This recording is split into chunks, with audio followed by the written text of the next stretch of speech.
If you've ever stepped into your garden and felt that sinking feeling, hard, crusty soil, plants barely hanging on, nothing growing no matter what you try, trust me, you're not alone. I've been there, many times, and for years I thought I needed something complicated or expensive to revive lifeless soil. But the real magic? The thing that transformed my dead patches into thriving, rich planting beds? Dry leaves. Yes, those crunchy, useless leaves we rake into piles and burn or throw away. They're pure gold, and today I want to show you exactly how to use them so you can experience the same soil revival miracle in your own garden. Welcome to another Soil Stories lesson, gardener to gardener. Let's dig in. Before we rush into the how-to, it's important to understand why dry leaves work like magic. When you look at dead leaves, you see something finished, done with life. But when soil sees dry leaves, it sees fuel. Leaves are loaded with carbon, trace minerals, and compounds plants desperately need but rarely get from chemical fertilizers. When you spread leaves on the soil, you're not just giving it a blanket, you're giving it a long, slow, steady meal. And that's exactly what dead soil needs. Leaves decay at just the right pace, they don't rot too fast, they don't stink, and they don't overwhelm the soil with nutrients the way fresh, green waste sometimes can. They hydrate the soil, protect it, and invite earthworms back like a free buffet. And when leaves touch soil for just one night, you'll see a difference by morning. Not because the soil has fully transformed yet, but because you've instantly changed its environment from exposed and dry to protected, moist, and alive. It's easy to assume soil improvement has to be slow, and while full decomposition does take time, leaf mulch brings immediate benefits, literally overnight. As soon as leaves cover the soil surface, moisture stops evaporating. The ground underneath begins to rehydrate even with minimal watering. Microorganisms become active. Beneficial fungi stretch their white threads upward. Earthworms sense the new buffet and migrate closer to the surface. By the next morning, you'll notice the top layer of soil softening. By week 2, the soil color darkens. By a month, it feels like something entirely new, looser, richer, and full of life. This is the power of leaf mulch, slow transformation with fast results.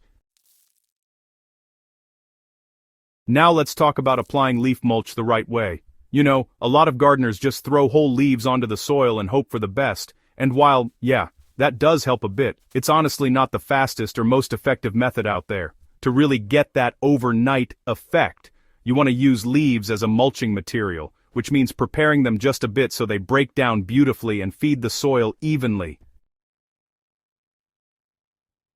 Start by collecting clean, dry leaves from your yard. The best leaves are from trees like mango, guava, banana, avocado, moringa, and, well, various indigenous species too. Just try to avoid oily leaves like eucalyptus. They take forever to break down. Once you've got yourself a good pile, crush them lightly. You don't need a shredder or anything fancy. Just crumble them in your hands or even step on them. The smaller the pieces, the faster they work. Spread a 2 to 4 inch layer over your soil. If your soil is extremely dead, like hard, compacted or pale, go ahead and water it lightly before adding the leaves. This wakes the microbes and gets them ready for the feast. Then, just spread your leaf mulch evenly over the moist soil. Think of it as your soil's new protective skin.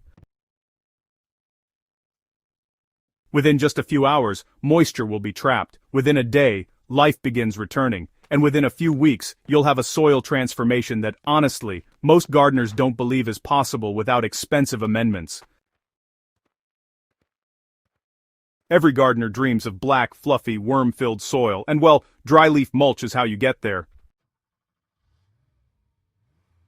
Under the blanket of crushed leaves, the soil becomes a microbe playground. Fungi, especially beneficial mycorrhiza, start weaving white threads through the mulch. These fungi are absolutely essential for plant health because they break down carbon-rich material and transport nutrients right to the roots.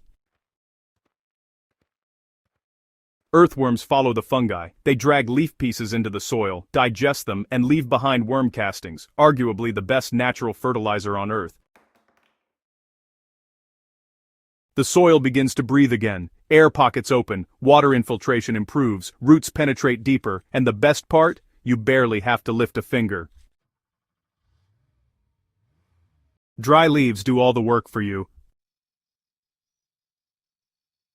You know, gardeners often think fertilizers need to come from a bottle or a bag, but the truth is, plants really thrive on organic matter. Dry leaves, for example, contain calcium, magnesium, potassium, and honestly, dozens of trace minerals that trees pull up from deep within the earth.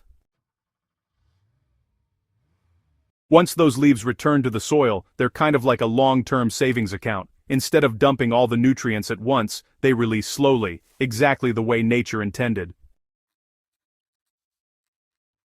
Plants grown in leaf-rich soil develop stronger roots, deeper color, improved drought resistance, and, yeah, even better immunity against pests. When the soil is alive, everything above it thrives.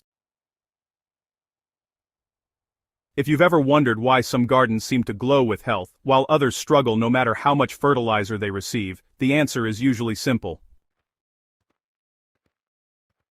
Some soils are fed with life, and some aren't. Leaf mulch feeds soil with life.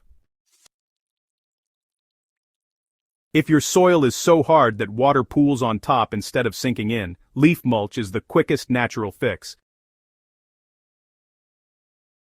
Compaction usually happens when soil has lost structure. No organic matter, no roots, no worms, but when you place leaves over compacted soil, the following happens. The top layer softens almost immediately. Then, moisture begins seeping deeper. Microbes create these tiny channels. Roots follow those channels, and worms burrow beneath, loosening everything in their path.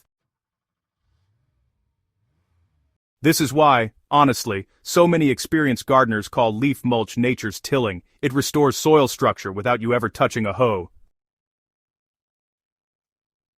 If you want proof, just do this simple test. So, here's what you do.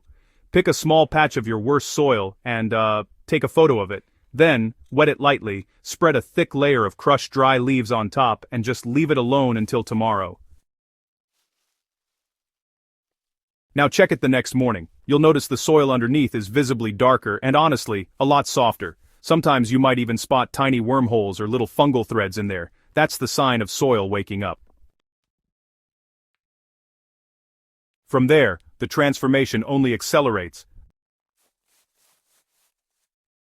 One of the best things about leaf mulch is that you don't need your own trees to benefit from it. You know, many people just sweep leaves into piles and throw them out, so if you ask around, you'll probably have more than you can ever use. If you garden on a balcony or in containers, leaf mulch works there too. Just a thin layer on top of your pots keeps them cool, moist, and nutrient-rich. No garden is too small, and no soil too damaged, for leaf mulch to make a difference. If you take one thing from this SoilStories guide, let it be this: stop throwing leaves away. Seriously, keep every single one. Your soil will thank you. Make leaf mulch part of your gardening rhythm. Every season just add a fresh layer. Over time, your soil becomes a living sponge. Dark, rich, fertile, and honestly, forever improving. This is long-term soil health. This is gardening at its most natural. This is how lifeless soil becomes living earth again. Ready to bring your soil back to life? If this guide helped you, just imagine what your garden will look like when you actually try it. Start today, grab those leaves, mulch your soil, and just watch the magic unfold. And since you're part of the SoilStories family, don't forget, subscribe to the channel, drop a comment, and share this video with any gardener who's tired of fighting dead soil. Let's keep spreading the soil-saving magic together.